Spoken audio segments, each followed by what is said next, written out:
जीवन का कुछ उद्देश्य भी तो हो। मनुष्य को विचार शक्ति इसलिए मिली है कि उचित अनुचित को ध्यान में रखकर वह सृष्टि संचालन की नियमित व्यवस्था बनाए रखने में प्रकृति को सहयोग देता रहे। जो केवल खाने पीने और मौज उड़ाने की ही बात सोचते हैं, इसी को जीवन का श्रेय मानते हैं, उनमें और मनुष्येतर पशु पक्षियों और कीट पतंगों में अंतर कहाँ रहा। ये क्रियाएं तो पशु भी कर लेते हैं। विशृंखलित ऊबड़ खाबड़ धरती को क्रमबद्ध व सुसज्जित रूप देने का श्रेय मनुष्य को है। घर, गांव, शहर, देश आदि की रचना सुविधा और व्यवस्था की दृष्टि से कितनी अनुकूल है। अपनी इच्छाएं, भावनाएं दूसरों पर प्रकट करने के लिए भाषा, साहित्य और लिपि की महत्ता किससे छिपी है। आध्यात्मिक अभिव्यक्ति और सांसारिक आह्लाद प्राप्त करने के लिए कला कौशल, लेखन, प्रकाशन की कितनी सुविधाएं आज उपलब्ध हैं। यह सब मनुष्य की विचार शक्ति के परिणाम है। मनुष्य को ज्ञान ना मिला होता तो वह भी रीछ बंदर की तरह जंगलों में घूम रहा होता। सृष्टि को सुंदर रूप मिला है तो वह मनुष्य की विचार शक्ति का ही प्रतिफल है। विचारों का उपयोग निस्संदेह अतुल्य है। विचारों की विशिष्ट शक्ति का स्वामी होते हुए भी मनुष्य का जीवन निरुद्देश्य दिखाई दे तो इसे दुर्भाग्य ही कहा जाएगा। जिसके कार्यों में कोई सूझ ना हो, विशिष्ट आधार ना हो, उस जीवन को पशु जीवन कहें तो इसमें अतिशयोक्ति क्या है। हवाई जहाज निराधार आकाश में उड़ता है।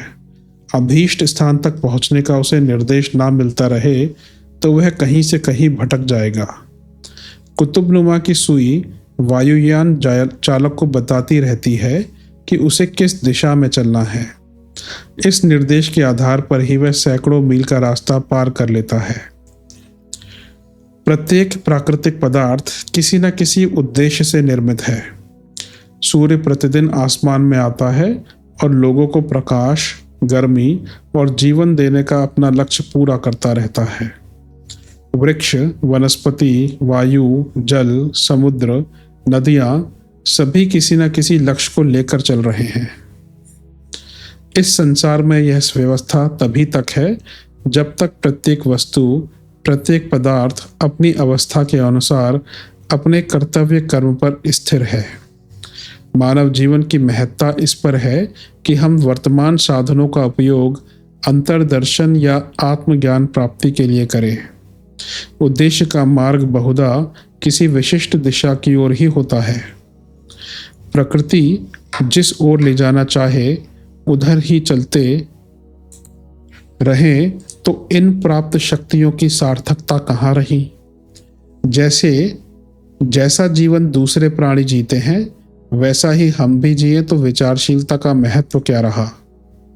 बुद्धि की सूक्ष्मता, आध्यात्मिक अनुभूतियां, विराट की कल्पना आदि ठीक वायुयान का मार्गदर्शन करने वाले कुतुबनुमा कंपास की सुई के समान है, जिनसे मनुष्य चाहे तो अपना उद्देश्य पूरा करने का निर्देशन प्राप्त कर सकता है।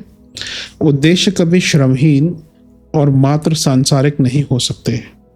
जिन साधनों से अहलौकिक रसानुभूति मिलती है वे केवल मानव जीवन की सरसता और श्रेष्ठता को कायम रखने के अतिरिक्त और अधिक कुछ नहीं होते। इन्हीं के पीछे पड़े रहें तो अपना वास्तविक लक्ष्य, जीवन लक्ष्य पूरा ना हो सकेगा। यदि यह विचार बना लिया कि हमारा उद्देश्य जीवन मुक्ति है तो अभी से इसकी पूर्ति में लग जाइए। एक बार लक्ष्य निर्धारित कर लेने के बाद अपनी संपूर्ण चेष्टाओं को उसमें जुटा दीजिए। अपने धैर्य से विचलित ना हो। जो राह पकड़ी है उस पर दृढ़ता पूर्वक चलते रहें। तब देखेंगे कि आप कितनी शीघ्रता से अपना जीवन लक्ष्य प्राप्त करते हैं। न निश्चितार्थ द्विर्मंती धीराः, अर्थात महापुरुषों का यह प्रधान सद्गुण है कि वे अपने जीवन उद्देश्य से कभी डिगते नहीं। महापुरुषों के जीवन में उद्देश्य की एकता और तल्लीनता, लगन और तत्परता इस ऊंचे दर्जे तक पाई जाती है कि वह पाठक के अंतःस्थल को झकझोरे बिना मानती नहीं। अपनी महानता की कसौटी पर आपकी महानता की कसौटी भी इससे है कि आप अपने लक्ष्य के प्रति कितने आस्थावान हैं। उसकी पूर्ति के लिए आप कितना त्याग और बलिदान करते हैं। उद्देश्य बना लेना ही पर्याप्त नहीं हो सकता, यह भी परखना पड़ेगा कि आपका ध्येय कितना मूल्यवान है। उद्देश्य ऊंचा ना हो तो परिस्थिति बदलते ही उस विचारणा का बदल जाना भी संभव है। असाधारण लक्ष्यों में ही वह शक्ति होती है जो मनुष्य को नियमित प्रेरणा देती रहे और उसे उत्साह से ओतप्रोत रखती रहे। मंजिल तक पहुंचने में जो बाधाएं आती हैं, उनसे संघर्ष करने और धैर्यपूर्वक अंत तक डटे रहने की क्षमता लक्ष्य की उत्कृष्टता से संभव होती है।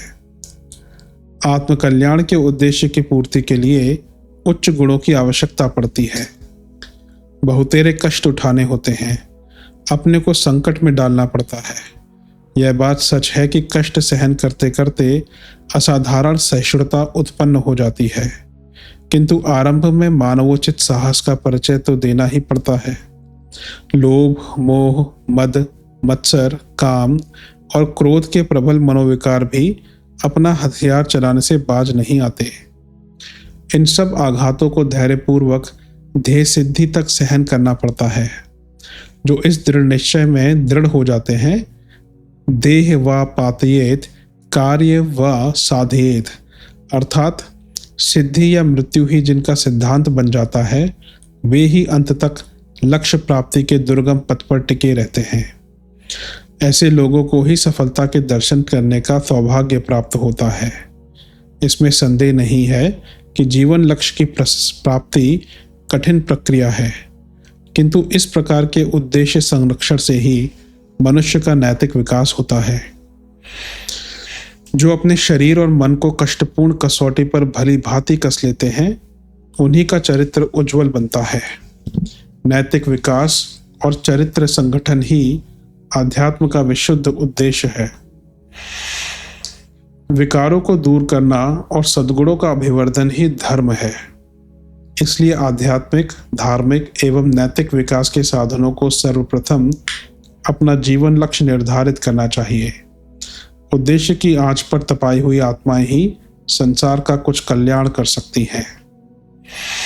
उद्देश्यहीना पशुभिः समाना, अर्थात जिनके जीवन का कोई उद्देश्य नहीं, उनमें और पशुओं में कोई अंतर नहीं होता।